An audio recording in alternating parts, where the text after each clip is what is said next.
الموقف من التطبيع مع إسرائيل؟ التطبيع مع من؟ هي كلمة التطبيع خاطئة، يعني مع الكيان الصهيوني. لا، التطبيع خاطئة، هي خيانة عظمى. من يتعامل مع كيان شرد شعبا كاملا لمدة أكثر من قرن لا يتعامل معه خائن، واجب أن يحاكم بتهمة الخيانة العظمى. وكلمة التطبيع هذه تجريم التطبيع لا مش تطبيع، هذه كلمة تطبيع خاطئة أصلا. التطبيع الوضع الطبيعي أننا في حالة حرب مع كيان محتل، كيان غاصب. نحن نتعامل مع اليهود كأننا نحفظ اليهود، ولكن لم نتعامل مع إسرائيلية. لا بجوازات سفر إسرائيلية لا أبدا. نتعامل مع اليهود، حميناهم أثناء الحرب العالمية الثانية. يعني إسرائيلي يدخل باسبور غير الباسبور الإسرائيلي مثالش؟ لا أبدا.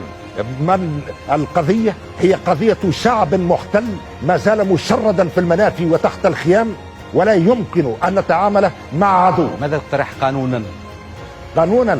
هي خيانة عظمى، ويحاكم بتهمة الخيانة العظمى مرة أخرى في هذه الثواني المتبقية، خيانة عظمى.